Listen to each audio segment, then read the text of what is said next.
नमस्कार मोर नाम श्री तुलराम तेगु मैं बर्तमान BA कास्टमत पढ़ी आसो मैं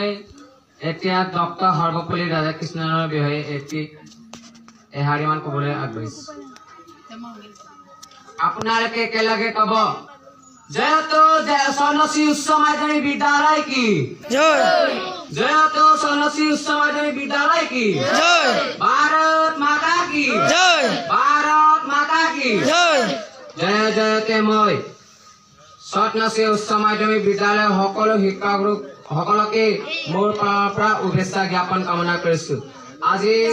উপস্থিত সন্ন্যাসী উচ্চ মাধ্যমিক বিদ্যালয় বৰ্তমান প্ৰধান শিক্ষক শ্ৰীযুত জীবন শৰ্মা ছাৰ ডাঙৰীয়া লগতে উপস্থিত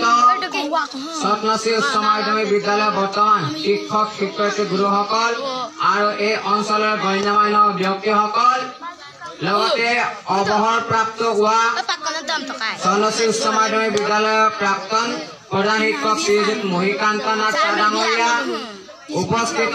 সন্ন্যাসী উচ্চ মাধ্যমিক বিদ্যালয়ৰ প্ৰাক্তন প্ৰধান শিক্ষক শ্ৰীযুত নন্দৰাম পাটেল ছাৰ ডাঙৰীয়া উপস্থিত সন্ন্যাসী উচ্চ মাধ্যমিক বিদ্যালয়ৰ প্ৰাক্তন শিক্ষয়িত্ৰী লীলাৱতী বাইদেউ ডাঙৰীয়া লগতে মৰমৰ বন্ধু বান্ধৱীসকল আজি মই সন্ন্যাসী উচ্চ মাধ্যমিক বিদ্যালয়ৰ সকলো শিক্ষাগুৰুসকলকে মই চৰণত ধৰি প্ৰণাম কৰিছো আপোনালোকক একো দিব নোৱাৰিলো আপোনালোকক পুষ্পাঞ্জলিৰে সেৱা কৰিব নোৱাৰিলো আপোনালোকক মই কোটি কোটি প্ৰণাম জনাইছো আজি মই এই শিক্ষক সমাজৰে এজন ব্যক্তিৰ বিষয়ে এটি ক'বলৈ আগবাঢ়িছো ভাৰতৰ এজন মহান প্ৰাক ডক্টৰ সৰ্বপল্লী ৰাধাকৃষ্ণনৰ জন্ম হয় তামিলনাডু ৰাজ্যৰ চিতুৰ জিলাৰ এখন সৰু চহৰ তিৰুতানীত জন্ম লাভ কৰিছিল তেখেতৰ পিতৃৰ নাম সৰ্বপল্লী বীৰস্বামী মাতৃৰ নাম সীতাস্মা ৰাধাকৃষ্ণনে প্ৰাথমিক শিক্ষা লৈছিল তিৰুতানী চহৰে এখন প্ৰাথমিক বিদ্যালয়ত 1888 চনৰ 5 ছেপ্টেম্বৰত জন্ম লাভ কৰা ৰাধাকৃষ্ণনে 1896 চনলৈকে তিৰুতানীতে প্ৰাথমিক শিক্ষা লৈ হাইস্কুল শিক্ষাৰ কাৰণে তিৰুপতি লুথেৰান মিছন হাইস্কুলত নামভৰ্তি কৰেগৈ 1900 চনত হাইস্কুলীয়া শিক্ষা সম্পূৰ্ণ কৰি কলেজীয়া শিক্ষাৰ কাৰণে বেলুৰ কলেজ আৰু তাৰ পাছত মাদ্ৰাজ খ্ৰীষ্টান কলেজ নামভৰ্তি কৰে BA মহলাত ৰাধাকৃষ্ণনে গ্ৰহণাস্ত্ৰক প্ৰধান বিষয়ৰূপে লৈ অধ্যয়ন কৰিছিল এহত BA পৰীক্ষাত মাদ্ৰাজ বিশ্ববিদ্যালয়ৰ ভিতৰত প্ৰথম স্থান কৰি উত্তীৰ্ণ হয় আৰু ডক্টৰ চেমুৱেল হাতিয়ানাথন স্বৰ্ণ পদক পাবলৈ সমৰ্থ হয় 1908 চনত মাদ্ৰাজ বিশ্ববিদ্যালয়ৰ পৰা দহন বিভাগত সুখ্যাতিৰে MA পাছ কৰাৰ পাছত আৰ্থিক অনাটনৰ ফলত উচ্চ শিক্ষাৰ কাৰণে বিদেশলৈ পঢ়িবলৈ যোৱাৰ চিন্তা বাদ দি চাকৰি জীৱন আৰম্ভ কৰিলে MA পঢ়োতে তেওঁ গৱেষণা পত্ৰৰ বিষয়বস্তু আছিল ইট ইজ অফ দা বান্তা 1909 চনৰ পৰা 1917 চনলৈকে তেওঁ মাদ্ৰাজ প্ৰেচিডেন্সি কলেজত তৰ্ক শাস্ত্ৰৰ প্ৰবক্তা আছিল 1917 চনৰ পৰা 1921 চনলৈকে তেওঁ মহীশূৰ বিশ্ববিদ্যালয় আৰু 1921 চনৰ পৰা 1931 চনলৈকে কলিকতা বিশ্ববিদ্যালয়ৰ অধ্যাপক আছিল 1926 চনত ৰাধাকৃষ্ণনে অক্সফৰ্ড বিশ্ববিদ্যালয়ৰ মানচেষ্টাৰ কলেজত আফটান বক্তৃতা আফটান লেকচাৰ প্ৰদান কৰে আৰু পাছত এই বক্তৃতা দা হিন্দু ভিউ অফ লাইফ নামৰ কিতাপ আকাৰত প্ৰকাশ পায় তেওঁ 1923-28 চনৰ ভিতৰত দুটা খণ্ডত দা ইণ্ডিয়ান ফিলচফি প্ৰকাশ কৰে লণ্ডন বিশ্ববিদ্যালয়ত প্ৰদান কৰা ৰাধাকৃষ্ণনৰ শিৰবাদ বক্তৃতামালা শিৰবাদ লেকচাৰ 1932 চনত এন আইডিয়লজি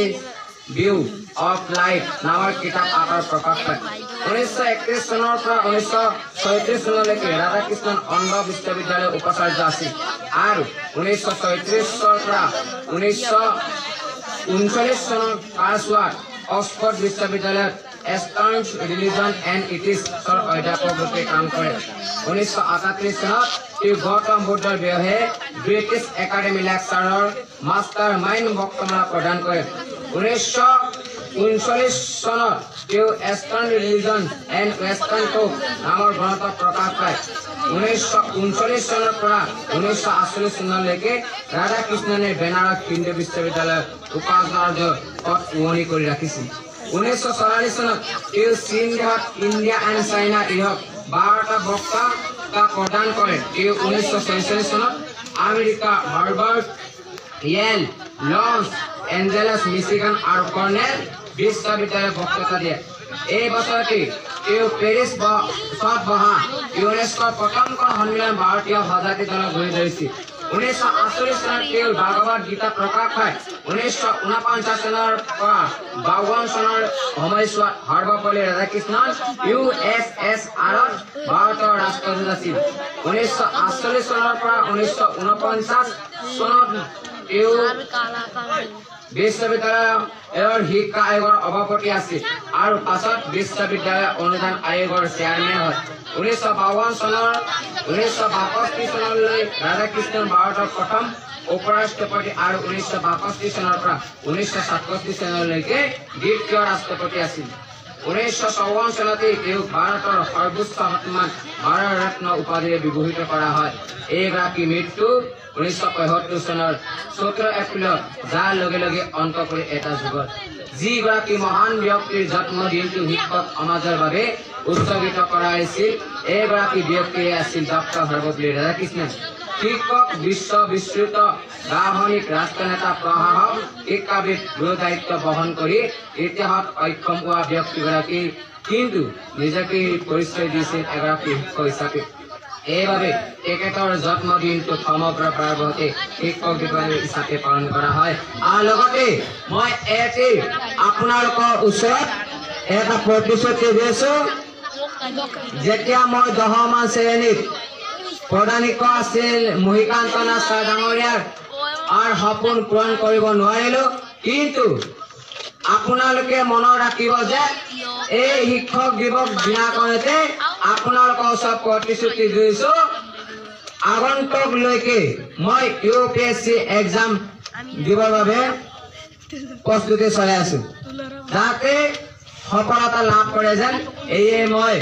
সকলোকে এবাৰ চৰণত ধৰি প্ৰণাম জনাই মোৰ মাতে বক্তব্য সামৰণি মাৰিছো ধন্যবাদ স্বৰ্ণশ্ৰী উচ্চ মাধ্যমিক বিদ্যালয় কি জয় ভাৰত মাতা কি জয়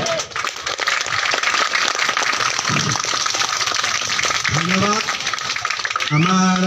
প্ৰাক্তন ছাত্ৰ শ্ৰী তুলাৰাম টেংৰে যি হাৰমোনো সঁচাকৈ বক্তৃতা ডক্টৰ সৰ্বপল্লী ৰাধাকৃষ্ণৰ বিষয়ে দিলে তেখেতলৈ তেওঁলে আমাৰ ভৱিষ্যতে মনত থাকিব আৰু আগলৈ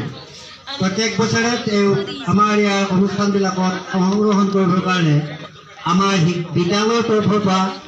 অনুৰোধ থাকিল ইয়াৰ পিছত আছে আপোনাৰ নৃত্য প্ৰদৰ্শন কৰিব মামণি দলে আৰু সুনিতা দলে পাৰ্টি ঠিক আৰু নাম কি